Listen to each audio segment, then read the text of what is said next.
على اللي يستحقون التحية والسلام الحار، سلام ما يباعد رؤوس صغرها وكابرها. أهل العش ورجال في المواقف والفعل تجار، ابنك الطيب تعرفها ولا تجهل مصادرها. حصريا على قناة شوف. قبل مبدأ القصيدة ابدأ باسم رب السما الجبار، هو اللي خالق الدنيا من اولها لاخرها. له الحمد وعلينا الصبر مهما شانت الاقدار، ما فيها احد يحق بقدارنا غيره ويا منها. ببدع وانظم الابيات واغني واشب النار، ورتم اطراف البال لين الله يدبرها. بعد فنجال من دلة شعر وافكار فوق افكار، نويت اركب الفكرة على الصورة واطورها. كتبت اسمي على بطن السماء وتشوفها الشعر، ولا هم يجهلون فارس السحر وشاعرها. مع التفكير كم فكرة تجي وتروح باستمرار، ما تعجبني لو انها من جزال الشعر واندرها. انا ما اجيب غير الحبكة اللي تلفت الانظار، ما هي بالحبكة اللي ما يشوق العين ماطرها. على اللي يستحقون التحية والسلام الحار، سلام ما يباعد رؤوس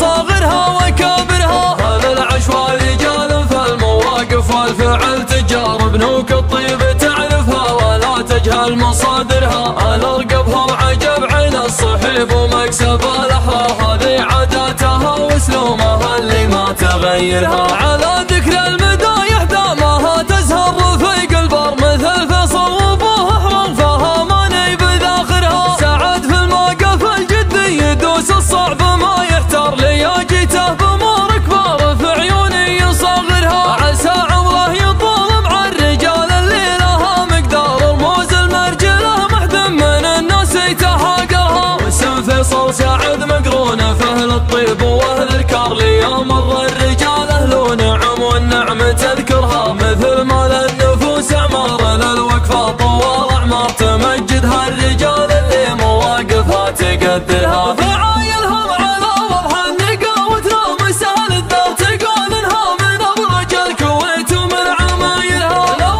من المدح اسوي لي قصيده ما عليها غبار، الاكيد ان اساميهم ليا كتبت تكبرها. هلا يا مرحبا ترحيب في محفل رفيق وجار، خوي الجنب يوم داح مظروفي وسايرها. هلا يا مرحبا ترحيب تنتساق للحضار، تراحيب السعد باسمي واسم فيصل نكررها. وباسم حمود اخوها عيدها وقولها تكرار، حمود اللي تفاخر به من تشوش مفاخرها. ليوم ضاقت علي وشانت الدنيا يمين يسار، هذول احزامي اللي ضاقت ودارت دوايرها. كرام ويستحقون اكبر من الشعر والافكار، وانا ممدح رجال لا مجربها وخابرها. قبل مبدا القصيده ابدا باسم رب السما الجبار، هو اللي خالق الدنيا من اولها لاخرها. له الحمد وعلينا الصبر مهما شانت الاقدار، ما فيها احد يحق بقدارنا غيره ويا منها. ببدع وانظم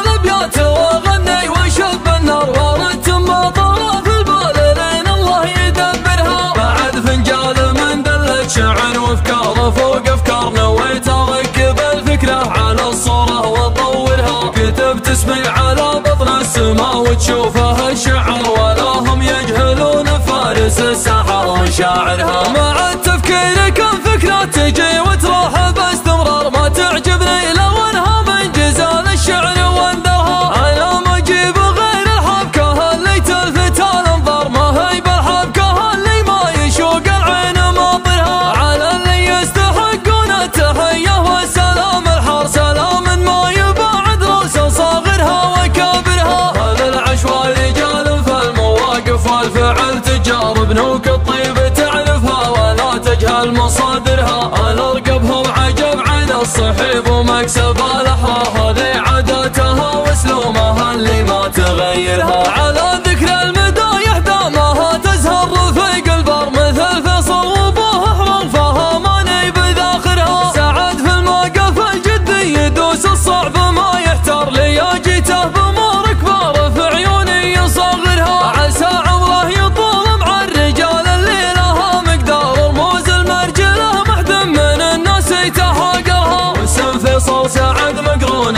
الطيب واهل الكرلي يا مر الرجال اهل نعم والنعم تذكرها مثل ما للنفوس اعمار للوقفه طوال اعمار تمجدها الرجال اللي مواقفها تقدرها فعايلهم على وضح النقاوة مسال الذات تقول انها من ابرج الكويت ومن عمايلها لو من المدح اسوي لي قصيده ما عليها غبار انا اكيد ان اساميهم لي كتبت تكبرها هلا يا مرحبا ترحيب في محفل رفيق وجار خوي جنبي يوم داح مظروفي وسايرها هلا يا مرحبا ترحيب تنتساق للحضار تراحيب السعد باسمي واسم فيصل نكررها وبس محمود اخوها عيدها وقولها تكرار حمود اللي تفاخر به من تشوش مفاخرها لي ضاقت علي وشانت الدنيا يمين يسار هذا الاحزاني اللي ضاقت ودارت دوايرها كرام ويستحقون اكبر من الشعر والافكار وانا ممدح رجال